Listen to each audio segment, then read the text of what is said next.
औज़ुबिल्लाहि मिनश्शैतानिर्रजीम बिस्मिल्लाहिर्रहमानिर्रहीम। अस्सलाम वालेकुम हाज़रीन इकराम, मैं हूँ सैयद ज़ीशान हुसैन शाह और आप देख रहे हैं ZN इस्लामी। जी हाँ दोस्तों, आज हमारा टॉपिक है सांप और मोर को जन्नत से क्यों निकाला गया। इससे कबल कि वीडियो का बाकायदा आगाज़ किया जाए, आपसे गुजारिश है कि जो दोस्त मेरे इस चैनल पर नए हैं वो वीडियो को लाइक और चैनल को सब्सक्राइब ज़रूर करें। तो चलिए चलते हैं वीडियो की जानिब। अल्लाह ताला ने जब शैतान को हज़रत आदम अलैहिस्सलाम को सजदा करने का बोला तो शैतान ने सजदा करने से इनकार कर दिया। तब अल्लाह ताला ने शैतान को जन्नत से निकाल दिया। हज़रत आदम अलैहिस्सलाम के लिए जन्नत में खाने पीने की सब चीज़ें मौजूद थीं और वो जन्नत में सब जगह पाया जाया करते थे, उन पर कोई पाबंदी नहीं थी। लेकिन फिर भी हज़रत आदम अलैहिस्सलाम खामोश रहते थे। अल्लाह ताला ने हज़रत आदम अलैहिस्सलाम की बाईं पसली से बीबी हवा को पैदा किया। हज़रत आदम अलैहिस्सलाम और बीबी हवा अलैहिस्सलाम खुशी खुशी जन्नत में रहने लगे। अल्लाह ताला ने आदम अलैहिस्सलाम और बीबी हवा दोनों को एक फल खाने के लिए मना किया था और फरमाया, भूल कर भी इस दरख्त के पास मत जाना। जन्नत में सांप और मोर भी रहा करते थे। ये दोनों जन्नत से बाहर भी आया जाया करते थे। उस वक्त सांप के पैर भी थे और मोर पहले आज से भी ज़्यादा खूबसूरत होता था।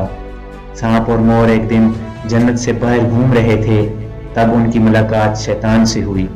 शैतान ने उन दोनों से कहा, तुम मुझे जन्नत में ले चलो। सांप और मोर बोले, हमें अल्लाह का खौफ है, हम अल्लाह की नाफरमानी नहीं कर सकते। तब शैतान बोला, हम लोग सब पहले जन्नत में रहा करते थे, हम सब आपस में दोस्त हैं। तब सांप ने शैतान को मशवरा दिया कि तुम सांप बन जाओ और जब तुम सांप बनोगे तो मोर तुम्हें निगल लेगा और जन्नत में जाकर उगल देगा। शैतान ने ऐसा ही किया और इस तरह वो सांप और मोर की मदद से जन्नत में दाखिल हो गया।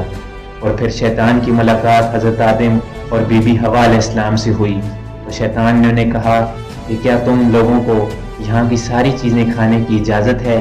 तब उन्होंने उस दरख्त की तरफ इशारा करते हुए कहा कि अल्लाह ताला ने इस दरख्त का फल खाने और इसके पास जाने से मना किया है। शैतान बोला कि तुम्हें ये फल खाने से इसलिए मना किया गया है कि तुम खाकर फरिश्ते न बन जाओ।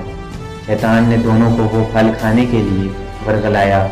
पहले तो आदम अलैहिस्सलाम ने इनकार किया, लेकिन फिर बाद में खा लिया। फल खाते ही दोनों के जिस्म से जन्नती लिबास उतर गया और उन्हें अपनी गलती का एहसास हुआ और अल्लाह ताला से उन्होंने अपनी इस गलती की माफ़ी मांगी तो अल्लाह ताला ने उन्हें माफ़ तो कर दिया, लेकिन ज़मीन पर भेज दिया। सांप और मोर ने शैतान की मदद की थी, इसलिए उन्हें भी जन्नत से निकाला गया। ख़वातीन हज़रात, इसी तरह की मज़ीद इंफॉर्मेटिव वीडियोस के लिए हमारे चैनल को लाइक सब्सक्राइब ज़रूर कीजिएगा। अब मुझे दीजिए इजाज़त। अल्लाह हाफिज़।